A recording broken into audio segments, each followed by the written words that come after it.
राजनीति में वक्त और हालात तेजी से बदलते हैं, लेकिन शब्दों का असर लंबे समय तक कायम रहता है।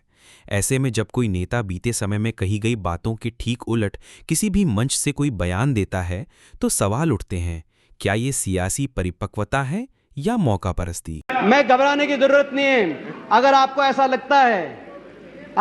लगता है कि गुजरात में जो आपका मान सम्मान नहीं हो रहा, आप हरियाणा में आ जाएं, अंबाला का किसान, आप 6 इंच और 12 इंच के आलू की बात करते हो, आपको हम 24 इंच का आलू आपको पैदा करके दे देंगे, आप यहाँ पे आ जाओ। और डोनाल्ड को चुप कराओ, डोनाल्ड का मुंह बंद कराओ, नहीं तो हिंदुस्तान में मैकडोनाल्ड को बंद कराओ। अमेरिका को अधिकार नहीं है। तो आज हमारे सामने एक बड़ा ही दिलचस्प मामला है। हाँ बिल्कुल। ऐसा लगता है कि एक ही नेता हैं और उनके 2 बयान हैं जो एक दूसरे से बिल्कुल मेल नहीं खाते। जी हाँ, बात हो रही है रोहतक के सांसद दीपेंद्र हुड्डा की। हाँ, तो एक तरफ साल था 2012 और वो मैकडॉनल्ड्स जैसी इतनी बड़ी अमेरिकी कंपनी को कह रहे थे कि आप हरियाणा आइए, यहाँ बिजनेस कीजिए, खुला न्योता दे रहे थे। हाँ। और दूसरी तरफ 13 साल बाद 2025 में वही दीपेंद्र हुड्डा संसद में खड़े होकर कहते हैं कि मैकडॉनल्ड्स को बंद कर देना चाहिए भारत में। बिल्कुल।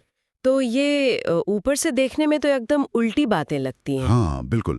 तो ये क्यों? हमारे पास कुछ आर्टिकल्स हैं, कुछ जानकारी हैं जो इन घटनाओं के बारे में बताती हैं। तो आज हम यही कोशिश करेंगे कि इन सोर्सेस को गहराई से समझें। हाँ, देखें कि असल में इन अलग अलग बयानों के पीछे की कहानी क्या थी, उस वक्त का माहौल क्या था। सही। और ये समझना बहुत जरूरी भी है, क्योंकि आजकल राजनीति में खासकर सोशल मीडिया पर बयानों को अक्सर उनके कॉन्टेक्स्ट से हटाकर दिखाया जाता है। हाँ, ट्रोलिंग वगैरह में तो यही होता है। बिल्कुल, और इस केस में भी ऐसा ही हुआ। लेकिन जब हम इन सोर्सेस को देखते हैं तो साफ पता चलता है कि 2012 और 2025 के जो बयान थे, उनकी वजह, उनका इरादा बिल्कुल अलग था। अच्छा, तो चलिए पहले 2012 पर ही चलते हैं। उस टाइम हुड्डा ने मैकडॉनल्ड्स को हरियाणा क्यों बुलाया था? क्या जानकारी है इस बारे में? हाँ, तो जो जानकारी सामने आती है वो ये है कि 2012 में जब हुड्डा ने ये न्योता दिया, उस वक्त ऐसी खबरें थीं कि मैकडॉनल्ड्स को गुजरात में थोड़ी दिक्कतें आ रही थीं। गुजरात में? उस वक्त तो वहाँ नरेंद्र मोदी मुख्यमंत्री थे। जी हाँ, तो खबरें थीं कि शायद कोई परमिट वगैरह की या कोई और परेशानी थी। तो इसी माहौल में हुड्डा ने पब्लिकली मैकडॉनल्ड्स को हरियाणा आने को कहा। अच्छा। और सिर्फ कहा ही नहीं, बल्कि ये भी ऑफर किया कि हरियाणा न सिर्फ अच्छा माहौल देगा, बल्कि ज़रूरत पड़ी तो 24 इंच का आलू उगाने में भी मदद करेगा और अंबाला के पास ज़मीन भी देगा। ओह, 24 इंच का आलू। हाँ, तो ये एक तरह से गुजरात सरकार पर तंज कसने जैसा था, और साथ ही हरियाणा को दिखाने की कोशिश कि हम बिजनेस के लिए ज़्यादा अच्छे हैं। हाँ बिल्कुल। उस समय इसे काफी हद तक एक राजनीतिक दाव की तरह देखा गया। एक तरह से गुजरात की आलोचना भी हो गई और हरियाणा ने विदेशी निवेश लाने की बात भी हो गई। समझ गया, अपनी एक प्रोग्रेसिव बिजनेस फ्रेंडली इमेज बनाने की कोशिश। जी।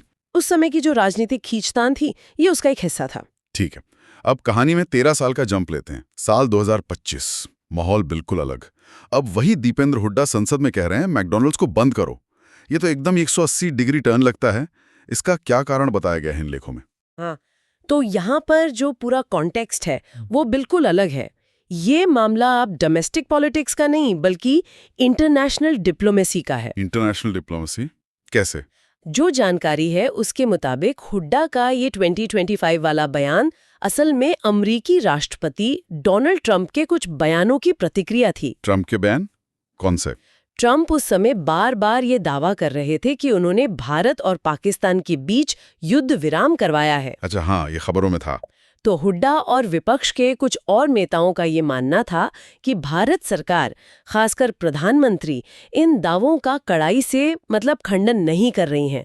उन्हें लग रहा था कि इससे दुनिया में भारत की जो एक स्वतंत्र विदेश नीति वाली इमेज है, उस पर असर पड़ रहा है। ओह, तो मैकडॉनल्ड्स को निशाना बनाना ये असल में अमेरिकन एडमिनिस्ट्रेशन को एक सिग्नल देना था। बिल्कुल यही बात है कि अगर आप हमारे देश के बारे में ऐसे दावे करेंगे तो हमारे जो कमर्शियल इंटरेस्ट हैं उन पर असर डाल सकते हैं। हाँ बिल्कुल, ये कोई इकोनॉमिक पॉलिसी का बयान नहीं था, ये एक तरह का डिप्लोमेटिक टूल था, दबाव बनाने का एक तरीका। अच्छा। मकसद था कि भी अमेरिकी राष्ट्रपति के बयानों पर भारत की नाराजगी दिखे। और दिलचस्प बात यह है कि जब हुड्डा का ये 2025 वाला बयान सोशल मीडिया पर आया, हाँ, तो उनके जो विरोधी थे, खासकर बीजेपी के समर्थक, उन्होंने फौरन उनके 2012 वाले बयान को निकाल लिया जिसमें वो मैकडॉनल्ड्स को बुला रहे थे और उसे ट्रोल करना शुरू कर दिया। बिना ये देखे कि दोनों बातों का समय और कारण बिल्कुल अलग था। जी हाँ, बिना उस पूरे संदर्भ को समझे। तो अगर हम इन सारी जानकारी को जोड़कर देखें तो तस्वीर ये बनती है कि 2012 में हुड्डा का मैकडॉनल्ड्स को न्योता देना वो एक तरह से निवेश खींचने और शायद घरेलू राजनीति में गुजरात पर पॉइंट स्कोर करने की कोशिश थी। हाँ, उस समय के हिसाब से।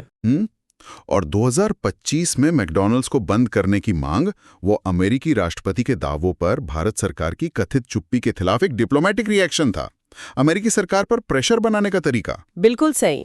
और यही इस पूरे मामले का सबसे रोचक पहलू है। क्या? कि कैसे एक ही नेता एक ही कंपनी के बारे में दो एकदम उल्टी बातें कह सकता है और दोनों ही बातें अपने अपने समय और संदर्भ में लॉजिकल लगती हैं। हाँ, ये तो है। 2012 में मैकडॉनल्ड्स का स्वागत निवेश, विकास, और 2025 में उसी का विरोध राष्ट्रीय स्वाभिमान, डिप्लोमेटिक गुस्सा दिखाना। हाँ। और ये सोर्सेज इस तरफ भी इशारा करते हैं कि राजनीति में पार्टियां अक्सर उस वक्त की सिचुएशन और अपने फायदे के हिसाब से मुद्दे उठाती हैं। ये वाकई सोचने वाली बात है। हाँ, और ये एक बड़ा सवाल भी खड़ा करता है जो शायद इन सोर्सेज से थोड़ा आगे जाता है।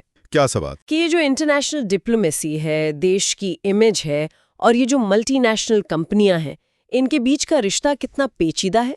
कब और कैसे ये बिजनेस वाले रिश्ते डिप्लोमेटिक लड़ाइयों में हथियार बन जाते हैं, ये एक ऐसा सवाल है जिस पर शायद हमें और सोचने की जरूरत है।